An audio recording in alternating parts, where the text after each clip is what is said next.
So today is Friday the 25th of February, and we are here at the Phoenix International UFO Congress, and it's our great pleasure once again to be meeting with our old friend Bob Dean. And I have this feeling that he may be an older friend than just 2 or 3 years. Who knows? And I'm delighted to have this opportunity to share a vintage-style Camelot interview in Bob's presence. And Bob, there's something very remarkable happening here, that the three of us are together in the spirit of it's a nice reunion. A reunited family. And I'm genuinely delighted to be here. So I'm Bill Ryan from Project Avalon. And I'm Carrie Cassidy from Project Camelot, and we are also both from Project Camelot. An interesting dichotomy. Things get pretty complicated, you know. No doubt about it. So, Bob, the reason we're here with you today is because you made some comments on the stage that I want to challenge you on, and I'd also like you to talk a little bit more about a few other topics, okay?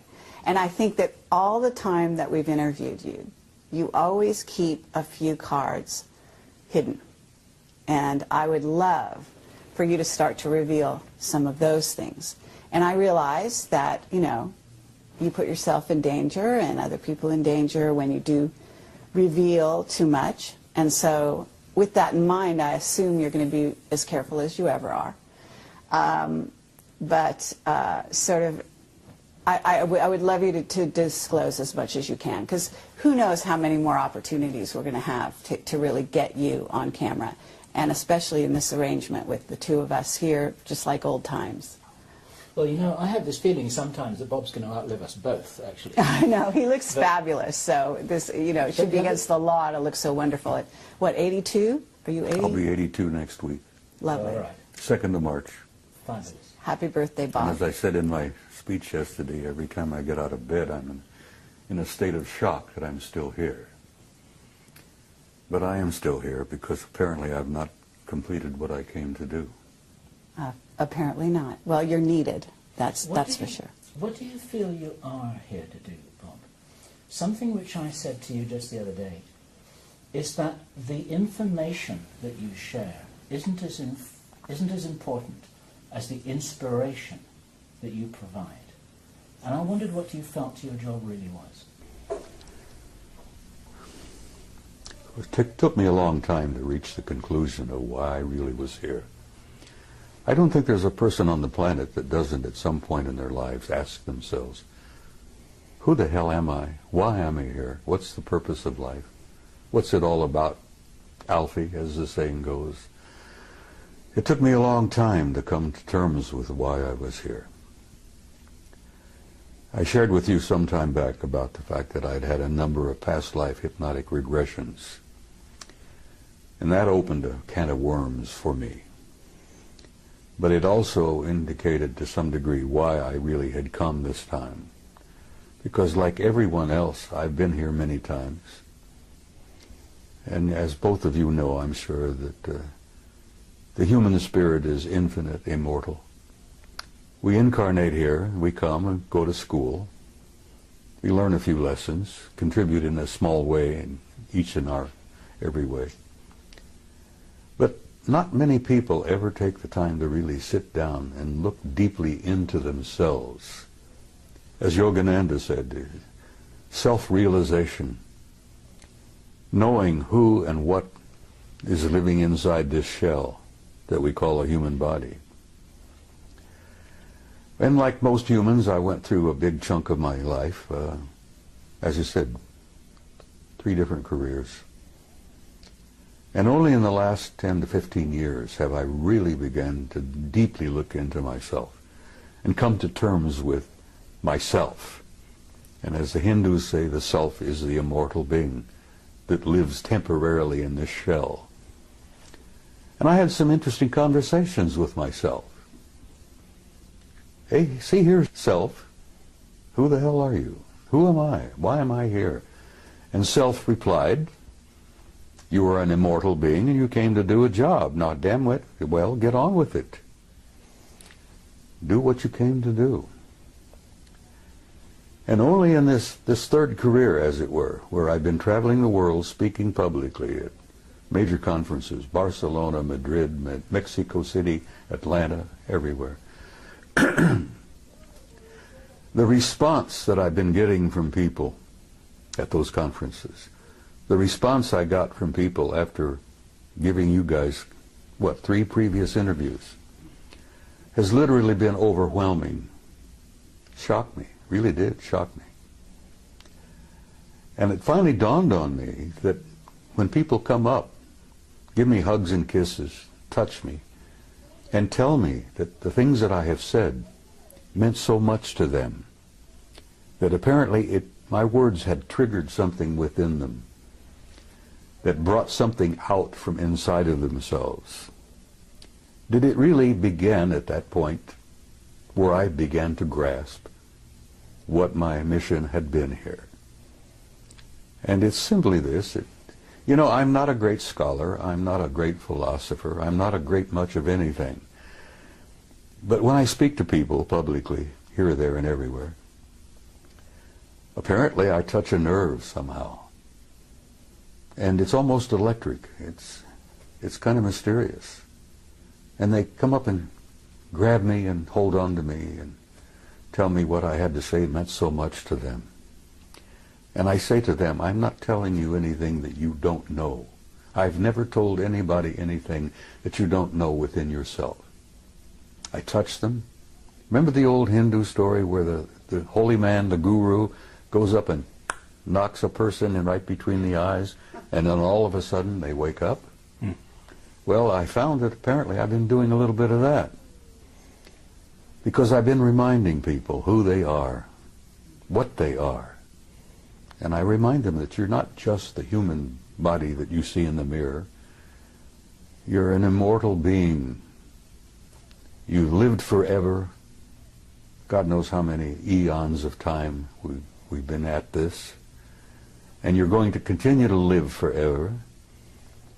That you are an infinite soul, a spark of divinity. And saying that to people apparently triggers something in them, where they really begin to look into themselves. And as I say, I've not told you anything that you didn't already know. And as my old friend from Galilee said, you know, the kingdom of God is within you. And that does cause a bit of a spark of recognition in people. Well, Bob, with that in mind, when you were on stage yesterday, you said that people out there, and you didn't mean the audience you were talking to, but you said they couldn't handle the truth. The masses. Yes. And I actually want to take issue with that, because Well, we've I taken don't issue see with it. that before. Yes. You are convinced that everybody's ready. No, it's not so much that they're ready. It's that They they can have a deal right with to it. know. Well, having the right And to know. judging for them is just Well. what the Illuminati have always done.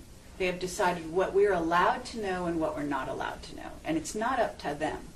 It's not up to you. And it's not up to anyone else to determine who is ready to know and who isn't. It's up to them to know. I'm not determining for anybody who's ready.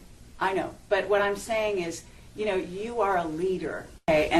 And for you to go on stage and say that they're not ready is not encouraging the people and acknowledging the people out there, the young people especially, who actually out there in the masses don't need to go to a UFO conference in order to prove that they're not only ready, but they've been on that page for a very long time. That's why these sci-fi movies are flocked to by the masses around the world. That's why these shows are watched, because not only do they watch them out of curiosity, but they watch them because they remember. Some of them come in at this time, they're coming know. in, yes, they're They know coming in in their with heart. total recall. Yeah. So all I wanted to say to you is that I believe that there are a lot more ready for the real truth than people in the inside, whether it be on the inside from this sector or far in deep in black projects, are willing to give them credit for. Over the last 20 years, I've noticed a change in human nature. There has been definitely an expansion of consciousness.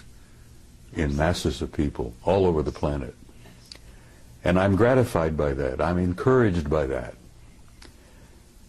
And I've never determined for anyone whether they were not ready or not. And when I made my comment yesterday, I told you that there are a lot of people here who are ready, but there are many who are not. And I used the analogy of Billy Dew, the native boy from New Guinea. When he was exposed to realities that he had never been prepared to be exposed to, it literally devastated him psychically to the point that the kid died. I understand. He literally starved to death. He died from, dehydration in a jungle that was filled with water and fruit and But nuts. Bob, they've been preparing us, and we've been preparing them because we've been working on the same thing.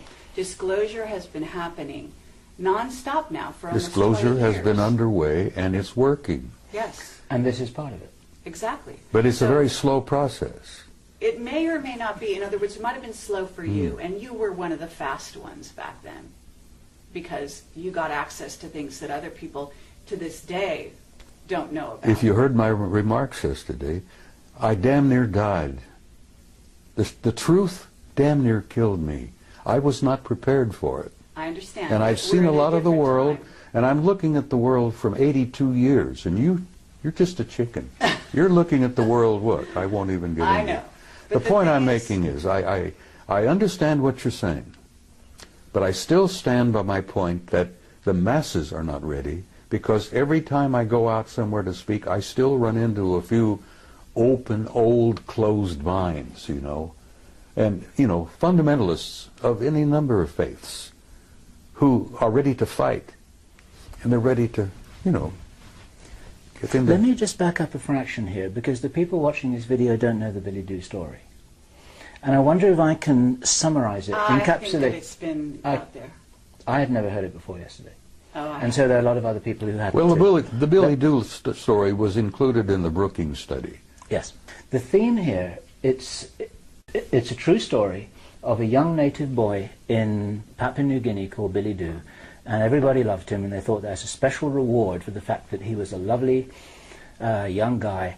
They would show him what the real world, the civilized world, the so-called Western world was like. And they took him on a plane, and they took him to Brisbane, Australia, and they took him to see restaurants and cars and supermarkets and shopping malls and television and movie theaters and all of this kind of stuff, and he couldn't handle it. And this is the story that Bob told in his presentation yesterday. My question for you, Bob, is it possible that that could have been done, could have been accomplished in a kinder, more supportive way that would have enabled Billy Dew to handle the truth? Or was he just dropped in it and then left to his own devices without any support? You see, they didn't really intend to do what they did. And you're right, if Billy Dew had been prepared, he might have been able to survive it. Because the shock of the world that he came from, the psychic shock of seeing the other world out there, was more than he was prepared for. The psychic shock, the spiritual shock to that kid, literally killed him. Yes, he could have been prepared, but they didn't understand that at that mission school in Papua. Their intentions were good. They loved the kid, and they thought they were doing him a favor. And what they ended up doing was murdering him, literally. Yeah. It was naive. It was really naive. Well-intentioned. Oh, very. And as I said, the one that Billy Dew referred to as Good Lady, Yes. her light didn't burn quite as bright after that event because she realized what they had done. Yeah.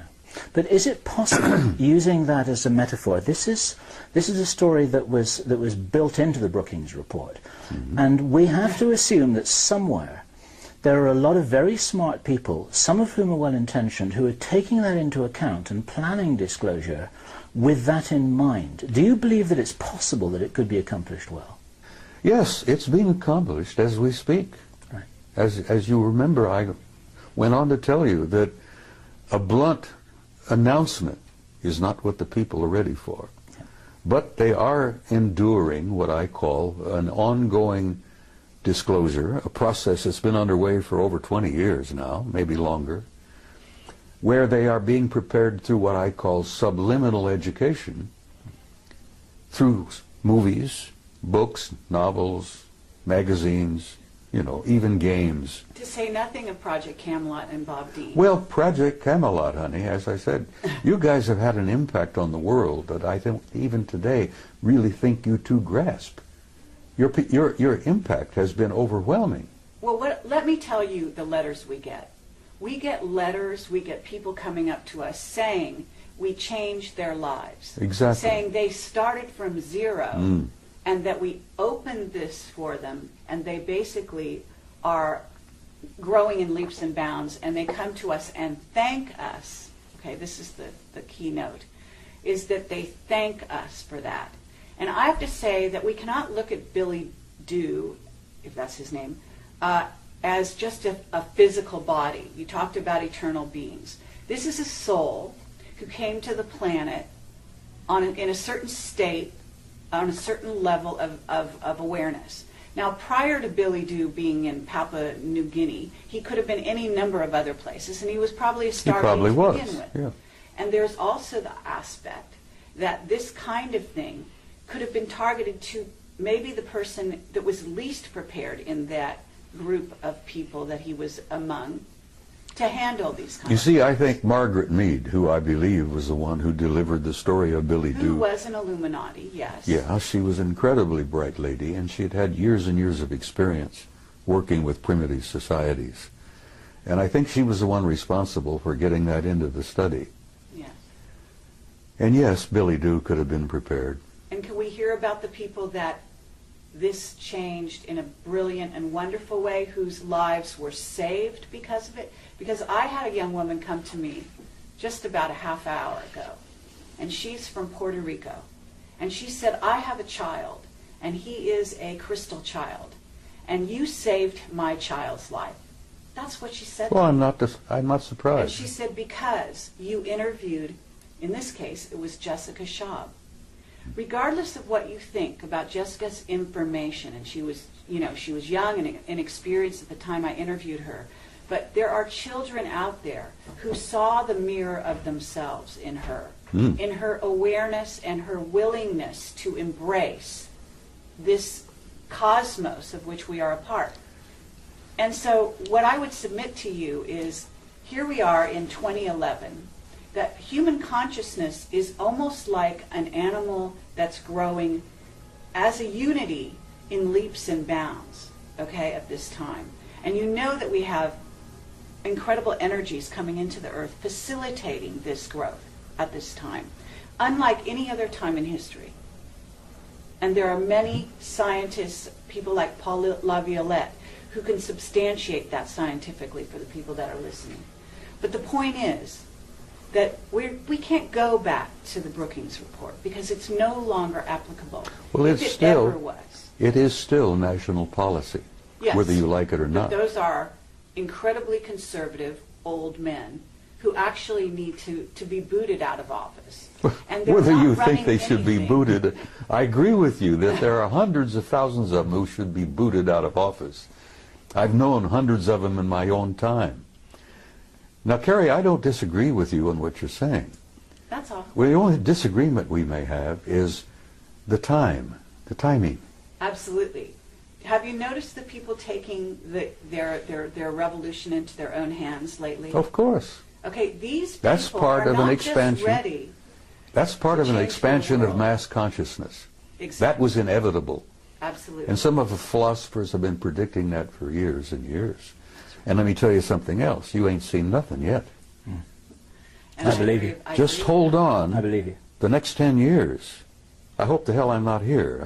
I want to go home, really. I'm tired. But the next 10 years are going to confront you with things you wouldn't have dreamed before. Absolutely. Now, Rich Dolan just did a wonderful speech. He did. He always does. Yes, he does. And he talked about the fact that there is a almost separate society out there. There is. You could even call them a rogue, secret military group who has created a whole society that is based on technology that is not in the public domain, that is based on concepts, robotics, nanotechnology, Genetic they live- manipulation. absolutely, and they have money galore. that they've basically stolen, secreted, taken from drug money, and supported these black projects that we at Project Camelot have been pursuing and interviewing people about. Projects the 5 years American now. people have been financing for years. Absolutely. Without even knowing it. So the point I'm trying to make here is that if you look at the earth and you look at humanity, we have two groups. We have a rogue group that is living, maybe we even had a witness that said 10,000 years ahead of this group. So you've got the masses of humanity here, and you've got this rogue group that's flying interluminally, is that superluminally, right? Right. Outside our solar Hyperluminal, system, whatever you wish to call it. solar system, etc. They've got bases on Mars and the Moon. You're talking about craft outside the rings of Saturn, which in your presentation, which is fascinating, and I'd love you to address some of that. But the fact of the matter is that we have two groups, and they're hugely divided. Mm-hmm. And that division is to the detriment, very, very seriously, of the masses. Of course. And so it's bridging the gap that we're all about as a world at this time, in my view. Okay, that's what revealing the secrecy is. It's all about taking that river of division and bringing those two sides together. And you're one of the main people at the forefront, the avant-garde, along with Camelot and many other people that we know and respect, to bring those two groups together, to fill in and to reveal that place in between. She makes a good argument, doesn't she? Do you believe that there are enough white hats behind the black curtain to really be able to make a difference now that couldn't have been made 10 years ago? Yes. Right, that's an important thing to say. Some of those will be watching this video because they want to know what you're saying. They want to know what we're saying. What would you say to them? Because you can talk to them personally right now. Listen, I've met some of them, and they have told me that they support entirely what I've been doing. And I shared this with you before, that at one point, some years back, certain individuals, the black hats, put out a contract on me because I had gone from being a nuisance to being a threat. And they literally thought they could eliminate me. But fortunately, I must have had good friends in high places, and at that time I didn't realize what high places my good friends were in, you know. And the word went out to leave me the hell alone. And here I am, at 82, still alive and ornery and kicking. God, I'm getting tired of being here. But the point I'm making is, even the white hats and even the black hats have made some progress along the way. And they've expanded their consciousness quite a bit. Yes, no one's immune from this process. That's right. And so, you know, I basically am very hopeful about the future. The human race, the human species, it has a tomorrow. And I feel that's important to share with people. You know, women with young kids. Will my little child grow up? What kind of a world will my kid grow up in? And I try to reassure them that your kid has a future and that tomorrow is going to be much brighter than yesterday. And some of the white hats and some of the black hats all understand this thing, which is why I'm allowed to continue to focus and travel and do this and that. And I actually have been given encouragement from some of the powers that be. I've been encouraged by some of the guys with all the money. Okay, well, with that in mind, Bob, now that you're all warmed up, what is it you haven't told us? Oh, my God. Can't you keep her under control? No, no chance. Carrie, a year ago at Laughlin, I gave you an interview where I thought I would shock the hell out of you. And apparently it didn't. And I told you that I had had a personal relationship with non-human intelligence since I was about 2.5 years old. And actually that relationship perhaps went back before I was even born. And I So thought, have we. well, I know you have, and everybody has had a relationship. Lots. The point is that half the people don't even begin to, they don't want to know the answer to that. And when it all began to dawn on me, the implications of it were pretty overpowering. But I gave you that interview and I thought, well, this will be the end. You know, nobody's going to pay a word of attention to me after this. They'll think the old coot's gone over the edge. He's lost it. And I thought, well, I can go home and I can smoke my big stogies and drink my whiskey and die peacefully. Well, it worked out just the opposite. I'm more in demand now than I've ever dreamed of being. Yesterday I accepted an invitation to speak at a MUFON conference in Philadelphia in October. And I gave her I said, look, I'm going to tell you honestly, if I'm still on the planet in October, I'll be delighted to come. But I'm not making any plans really that far ahead, you know. I can't buy an insurance policy at my age, you see. But I'm hopeful, honey. I feel very hopeful about everything. I'm sure you're hopeful, but what is it you haven't told us? Because I believe, look, we've got time travel. There's issues with that. We've got travel through jump rooms to Mars and so on. I'm sure you've been exposed to some of that. You did share a little bit of that with me on my last interview with you. But I believe that was the tip of the iceberg. And I don't know how far you've gone down the rabbit hole, but I imagine it's a lot farther than you've revealed. And I feel sympathetic with Alice because, yes, I've been down the rabbit hole. Okay. And you feel, I know you're a very conscientious and loving individual, and I know that there's some things you want to reveal and some you don't because you want to protect people. And I don't think you have a whole lot to protect in terms of yourself at the moment because, as you said, you're protected. And we have also been threatened in the last year and a half, each of us in different ways, our lives, as a result of what we've done. But that just tells you that you're on the right track, and as far as I can tell. Well, from time to time, I felt like the guy on the street with the raincoat who pulls it back, exposes himself, and then somebody comes along, they grab him and haul him away to the rubber room, as it were. I felt that way for quite a while. And yes, there are many things that I have not shared with you. How about this? Wendell Stevens passed on recently, and he was a very good friend of yours. I knew Wendell for 35 years. Okay. And you told me that Wendell said some last words to you. Would you Well, share Wendell that? and I had shared a lot before he got really sick, became ill. I had encouraged him for a long time to admit publicly that he himself had had personal relationship with some of them.